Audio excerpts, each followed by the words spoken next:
Hi friends, welcome back to our channel cook with സ്തുതി.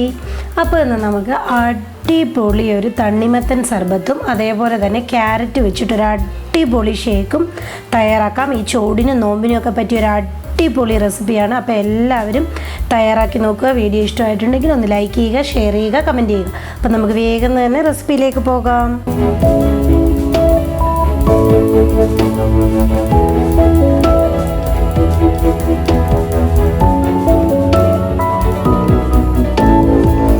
നമുക്ക് തയ്യാറാക്കാനായിട്ട് തുടങ്ങാം. അതിനുവേണ്ടി ഞാനൊരു തണ്ണിമത്തന് ഇതേപോലെ പകുതിയൊന്നും എടുത്തിട്ടുണ്ട്. എന്നിട്ട് നല്ലതുപോലെ ഒന്ന് വരഞ്ഞ് ഇതേപോലെ ചെറിയ ക്യൂബ്സ് ആയിട്ട് എടുത്തിട്ടുണ്ട്. അത് നമുക്ക് ഒരു ബൗൾ വെച്ച് ആ ഒരു ബൗളിലേക്ക് ഇട്ട് കൊടുക്കുക. ഇട്ട് കൊടുത്തതിന് ശേഷം നല്ല രീതിയിലൊന്ന് മിക്സ് ചെയ്യുക. മിക്സ് ചെയ്തതിന് ശേഷം നമുക്കിതിലേക്ക് നല്ല ചിൽഡ് ആയിട്ടുള്ള 1 കപ്പ് പാലാണ് ഞാൻ ചേർത്ത് കൊടുക്കുന്നത്. തിളപ്പിച്ചതിന് ശേഷം ഫ്രിഡ്ജിൽ വെച്ച് തണുപ്പിച്ചെടുത്തിട്ടുള്ളതാണ്. അത് ചേർത്ത് കൊടുക്കുക. അതിനുശേഷം ഞാൻ ഇതിലേക്ക് ആവശ്യത്തിന് പഞ്ചസാര, ഒരു 2 സ്പൂൺ പഞ്ചസാര ഇതേപോലെ ഒന്ന് ചേർത്ത് കൊടുക്കുക. അതിനുശേഷം നല്ല രീതിയിലെല്ലാം കൂടെ പഞ്ചസാര അലിഞ്ഞ് വരുന്നിടം വരെ നമുക്കൊന്ന് മിക്സ് ചെയ്യാം. മിക്സ് ചെയ്തതിന് ശേഷം ഇതിലേക്ക് നല്ലൊരു ടേസ്റ്റിനും ഒരു കളറിനും ഒക്കെ വേണ്ടി ഞാൻ ഇതിലേക്ക് ഒരു 2 സ്പൂണോളം ഉള്ള റോസ് സിറപ്പാണ് ചേർത്ത് കൊടുക്കുന്നത്. റോസ് സിറപ്പ് ചേർത്ത് കൊടുത്തതിന് ശേഷം നല്ല രീതിയിൽ വീണ്ടും ഒന്ന് നമ്മൾ മിക്സ് ചെയ്തെടുത്താൽ നമ്മളുടെ അടിപൊളി തണ്ണിമത്തൻ കൊണ്ടുള്ള സർബത്ത് റെഡിയായി. ഇത് ഡൽഹി സ്ട്രീറ്റുകളിലൊക്കെ കിട്ടുന്ന ഇതിൻ്റെ പേര് മുഹമ്മദ് കി സർബത്ത് എന്നാണ്.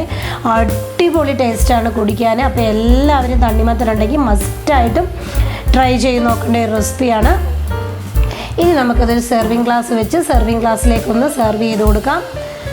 ഇപ്പം നമ്മുടെ മുഹമ്മദ് കി സർബത്ത് ഇവിടെ റെഡി ആയിട്ടുണ്ട്. ഇനി നമുക്ക് അടിപൊളിയായിട്ടൊരു ക്യാരറ്റ് മിൽക്ക് ഷേക്കും കൂടെ നമുക്ക് റെഡിയാക്കി എടുക്കാം. അതിനുവേണ്ടി ഞാൻ ഇതേപോലെ ഒരു ക്യാരറ്റ്, വലിയ ക്യാരറ്റാണ് എടുത്തിരിക്കുന്നത്. ചെറിയ ക്യാരറ്റ് ആണെങ്കിൽ ഒരു 2 എണ്ണം എടുത്തോ. ഇത്രയും വലിപ്പം ഉണ്ടെങ്കിൽ ഇതേപോലെ ഒരു ക്യാരറ്റ് മതി. അത് നല്ല രീതിയിലൊന്ന് തൊലിയൊക്കെ കളഞ്ഞ് കഴുകി ഒന്ന് ക്യൂബ്സായിട്ട് അരിഞ്ഞ് കുറച്ച് വെള്ളത്തിലൊന്ന് നല്ല രീതിയിലൊന്ന് വേവിച്ചെടുക്കണേ. പിന്നെ നമുക്ക് വേണ്ടത് ഇതേപോലെ ഒരു 4-5 കാഷ്യൂനട്ട് ഞാനൊന്ന് വെള്ളത്തിൽ കുതിർത്തെടുത്ത് വെച്ചിട്ടുണ്ടായിരുന്നേ. അത് നമുക്ക് ആവശ്യമായിട്ടുണ്ട്. ഇത് നമുക്ക് മാറ്റി വെക്കാം. ഇനി നമുക്ക് തയ്യാറാക്കാം. അതിനുവേണ്ടി ഒരു മിക്സിയുടെ ജാർ വെച്ചു അതിലേക്ക് നമ്മൾ നല്ല രീതിയിൽ വേവിച്ചെടുത്ത് ആ ക്യാരറ്റ് ഒന്ന് ചേർത്ത് കൊടുക്കാം. ചേർത്ത് കൊടുത്തതിന് ശേഷം നമ്മൾ കുതിർത്ത് വെള്ളമൊക്കെ മാറ്റിയെടുത്ത ആ ഒരു കാഷ്യൂനട്ട് ഇതിലേക്കൊന്ന് ചേർത്ത് കൊടുക്കാം. അതിനുശേഷം ഞാനൊരു 1/2 ടീസ്പൂണോളമുള്ള ഏലക്കാപ്പൊടിയും കൂടെ ഒന്ന് ചേർത്ത് കൊടുക്കുക.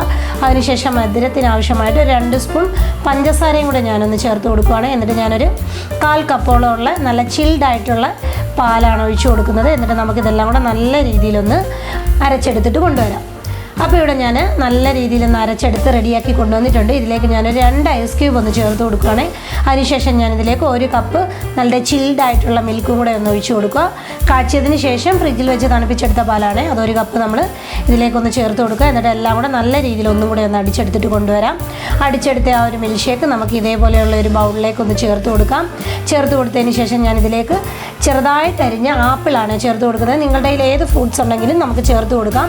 അതിനുശേഷം ഞാനൊരു 2-3 ഈത്തപ്പഴം ഇതേപോലെ ഒന്ന് കട്ട് ചെയ്തെടുത്തതാണ്. അതും കൂടെ ഒന്ന് ചേർത്ത് കൊടുക്കുക. ചേർത്ത് കൊടുത്തതിന് ശേഷം നല്ല രീതിയിലൊന്ന് മിക്സ് ചെയ്തെടുത്താൽ നമ്മുടെ അടിപൊളി ടേസ്റ്റി ആയിട്ടുള്ള ക്യാരറ്റ് കൊണ്ടുള്ള മിൽക്ക് ഷേക്ക് ഇവിടെ റെഡി ആയിട്ടുണ്ട്. ഇനി നമുക്കൊരു സെർവിങ് ഗ്ലാസ് വെച്ച് അതിലേക്ക് സെർവ് ചെയ്ത് കൊടുക്കാം. അതിനുശേഷം ഞാനിതിലേക്ക് 1 ടീസ്പൂണോളമുള്ള ബൂസ്റ്റും കൂടെ ഇട്ട് ഒന്ന് ഡെക്കറേറ്റ് ചെയ്തെടുക്കുക. ഈ ബൂസ്റ്റും കൂടെ വരുമ്പോൾ നല്ല അടിപൊളി ടേസ്റ്റാണ് നമ്മളുടെ ഈ ഒരു മിൽക്ക് ഷേക്ക് കുടിക്കാനായിട്ട്. അപ്പോൾ എല്ലാവരും ട്രൈ ചെയ്ത് നോക്കുക. അപ്പോൾ നമ്മുടെ അടിപൊളി 2 മിൽക്ക് സർബത്തും ക്യാരറ്റ് മിൽക്ക് ഷേക്ക് ആയിട്ടുണ്ട്. അപ്പം രണ്ടും അടിപൊളി ടേസ്റ്റാണ്. ഈ ചൂടിനും നോമ്പിനും ഒക്കെ കുടിക്കാൻ അടിപൊളി ടേസ്റ്റാണ്. അപ്പോൾ എല്ലാവരും മസ്റ്റായിട്ടും ട്രൈ ചെയ്ത് നോക്കുക. അപ്പോൾ ഇതേപോലെ ഒരു പുതുപുത്തൻ റെസിപ്പിയിലൂടെ കാണുന്നിടം വരെ ബൈ ബൈ, ടേക്ക് കെയർ.